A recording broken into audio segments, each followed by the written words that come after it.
سیدنا نوح او دا غزوی یو بل سره په داسې ټایم کې په خبرو دي چې د دې دوو نه علاوه دنیا ورانه شوې ده. داسې صح حالات کې پلار زوی یو بل سره مخ دي. دنیا د اوبو لاندې ده. د نوح علیه السلام زوی بره غر ته خیږي او کشته اوبو روانه کړې ده په بره خیږي خیږي خیږي. دغه ټایم پلار او زوی یو بل سره خبرې کوي اور دا مناقشه او دغه سکرین شټ قرآن ذکر کړی دی. دا سلاریب کتاب دی.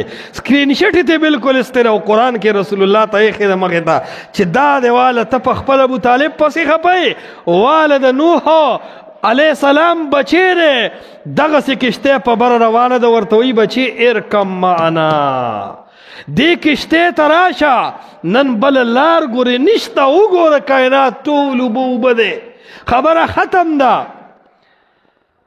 هغه ورته وایي پلاره دا کشته د هغه خلکو د چا چې د یعوس او د یعوق او د نصر نه بغاوت کړی دی او زه دا باباګان نشم پرېښودی دا د وخت لوی اولیا دي.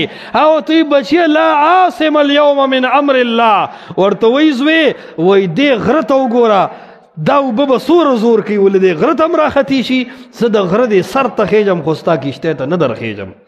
او ته وایي لا عاصم اليوم من امر الله ای بچیا دې ته زما رب وایي دا یقیني سوپر پاور دی. امریکا به د څو ورځو دپاره سوپري د شانه به روس ووایي کې به نه بیا به روس سوپر پاوري بیا به په روس باندې چینا راشي بیا به روس صفر او هغه به سوپري خو رب داسې سوپر پاور دی چې د هغه نه پاسه بل نشته.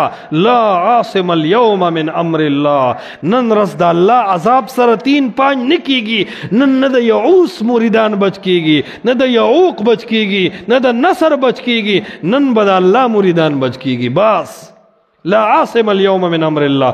دا خبرې وکړې دا دعوت کافي و چې دې د پاسې دویمه خبره کوله نو قرآن څه وایي وحال بینهم الموج یو چپراله او په دې سینې و سر د لاندې د اوبو ویښله وغورځو.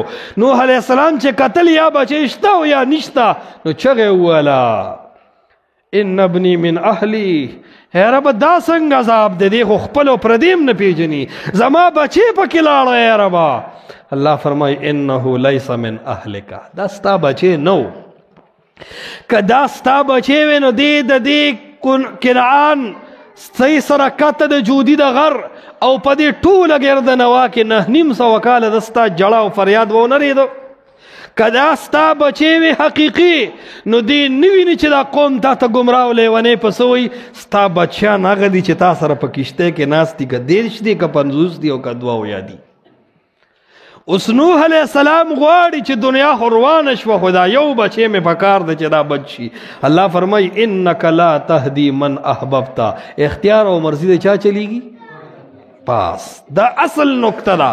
مؤمنان مسلمانان په دې خبره پویول ضروری دي چې ګوره یاد ساته سپینګیریا یاد ساته تور سر خور مور دا د رب د توحید معامله داسې نازکه معامله ده چې دې ته په قهر او دې سره د پیغمبر زوی الټه شوی دی الله د اوبو لاندې کړی دی. دې سره که تندې ابو طالب تریو کړی دی الله ختم کړی دی. دې عقیدې د توحید سره که د لوط علیه السلام بیبي تندې تریو کړی دی الله هغه بیبي وله تباه کړې ده.